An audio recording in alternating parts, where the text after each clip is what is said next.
सुपौल में एनडीए प्रत्याशी दिलेश्वर कामत के नामांकन के बाद गांधी मैदान में जनसभा का आयोजन किया गया, जिसमें एनडीए के कई दिग्गज नेता पहुंचे। कार्यक्रम में उप मुख्यमंत्री सम्राट चौधरी, लोजपा के राष्ट्रीय अध्यक्ष चिराग पासवान, लोक मोर्चा के राष्ट्रीय अध्यक्ष उपेंद्र कुशवाहा, राज्यसभा सांसद रामनाथ ठाकुर, मंत्री विजेंद्र प्रसाद यादव, नीरज कुमार सिंह बबलू, शीला मंडल, नीतीश मिश्रा और रत्नेश सादा सहित अन्य नेता जनसभा में शामिल हुए। इस दौरान वक्ताओं ने जनसमूह से पीएम नरेंद्र मोदी को तीसरी बार पीएम बनाने की अपील की। बता दें कि जनसभा से पूर्व सुपौल लोकसभा से एनडीए प्रत्याशी दिलेश्वर कामत ने जदयू से नामांकन का पर्चा समाहरणालय परिसर के डीएम कार्यालय वेस्ट में डीएम कौशल कुमार के समक्ष दाखिल किए।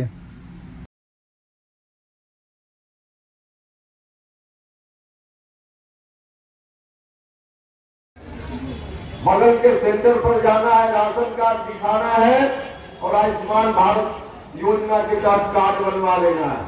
और वह कार्ड एटीएम की तरह है।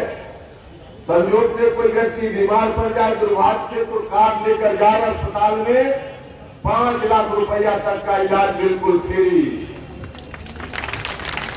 और अब सिर्फ राशन कार्ड धारी ही नहीं, 70 साल से ऊपर के जो लोग हैं, कल परसों प्रधानमंत्री जी ने यह भी कहा कि 70 साल की आयु से ऊपर के जो लोग भी हैं, किसी परिवार के हो, किसी जाति के हो, किसी धर्म के हो, उनका भी आयुष्मान कार्ड बनेगा। तमाम लोग उसमें शामिल होंगे इस योजना में। इतना बड़ा बड़ा काम, शासन का अपमान कैसा हो रहा था। उनके पिताजी, जिनको सब लोगों ने मुख्यमंत्री बनाया, जनता दल, यूनाइटेड जनता दल के द्वारा, लोजपा के द्वारा रामविलास पासवान जी थे, नीतीश कुमार जी ने, और जब मुख्यमंत्री बनाया तो 15 साल तक सत्ता में रहे, एक व्यक्ति को आरक्षण नहीं मिला था। लोग रोज कहते हैं कि हमने जातीय सर्वे कराने का काम किया। उनसे पूछिएगा कि 20 जून 2022 को हम लोगों ने, एनडीए के लोगों ने जातीय सर्वे का काम शुरू कराया और जातीय जनगणना कराया। लेकिन साथियों, ये भी जानना चाहता हूं, राजद के लोग आपके गांव में आते होंगे, उनसे पूछिए कभी आरक्षण दिया है क्या? कभी दलित को आरक्षण कभी दिया? 2001 में चुनाव हुआ मुखिया जिला परिषद का, ना दलित को आरक्षण था, ना अति पिछड़े को आरक्षण था। ना 2002 में नगर निकाय का चुनाव हुआ, ना दलित समाज को आरक्षण था, ना अति पिछड़े समाज को आरक्षण था। लेकिन जब नीतीश कुमार जी और सुशील मोदी जी की जोड़ी जब बिहार में सत्ता में आई, तो महिलाओं को भी 50% का आरक्षण दिया और दलित और अति पिछड़े को भी मुखिया और जिला परिषद बनाने का काम किया। यह है एनडीए सरकार। लेकिन लालू जी का आरक्षण का मतलब क्या है मालूम है? पहले अपनी पत्नी को मुख्यमंत्री बनाना, फिर अपने बेटा जो पानी धोता था क्रिकेट में, कभी क्रिकेट नहीं खेला, वो पानी धोने वाले को उप मुख्यमंत्री बनाया। फिर दूसरा बेटा जिसने अपनी पत्नी पर अत्याचार किया, दरोगा बाबू की पोती, जो पहला यादव मुख्यमंत्री हुआ थे मंडल जी के बाद, और आप सोचिए कि उनकी पोती को तंग करने वाले को लालू जी ने मंत्री बनाया। फिर दूसरे ने कहा कि हमारी बेटियों को सत्ता देना है। एक बेटी जब चुनाव हार गई लोकसभा का, तो कहा राज्यसभा भेज देते हैं, एमपी बनाया। अगली एगो टूरिस्ट बेटी लाए हैं तो सिंगापुर से सीधे छपरा की धरती पर आया है। अब सोचिए कि छपरा की बेटी को न्याय मिलेगा कि लालू जी की बेटी को न्याय मिलेगा। लेकिन साथियों, मैं आपसे यही आग्रह करूंगा, ये 2-2 तो 4 हो गया। आरक्षण के मामले में पत्नी को, बेटा को, बेटी को। लेकिन अब सोचिए जो 5 गो बहन बेटी बच गई है, उसको विधानसभा का टिकट कब देंगे? तब तक हम लोग बोलते रहेंगे कि 5 गो में लगातार इतने वर्षों से रहे हैं। ऐसे में जब वो पुनः जीतकर भारत की संसद में जाएंगे तो उस विकसित देश की कल्पना को पूरा करने का काम करेंगे, उस विकसित बिहार को बनाने का वो काम करेंगे जिसकी सोच हमारे प्रधानमंत्री आदरणीय नरेंद्र मोदी जी, हमारे मुख्यमंत्री आदरणीय नीतीश कुमार जी, आदरणीय उपेंद्र कुशवाहा जी, आदरणीय जीतन राम मांझी जी और चिराग पासवान ने जिस विकसित बिहार की कल्पना की।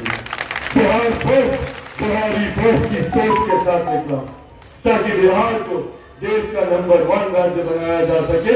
हम बिहारियों को देश में नंबर 1 के स्थान पर लेके जाया जा सके, इस सोच के साथ आगे बढ़ा। ऐसे में आप लोगों का ये समर्थन ही हम लोगों को मजबूती देगा।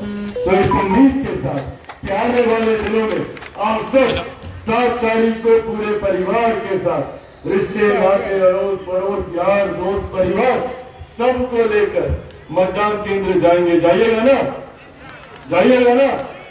7 तारीख को मतदान है, तीर छाप है। जो ब्रिज था, कोसी का ब्रिज ध्वस्त हुआ था, रेल लाइन ध्वस्त हो गया था और जो है ट्रेन चलाचल नहीं हो रही थी। लोग नेपाल होकर जाते थे, नाव से जाते थे।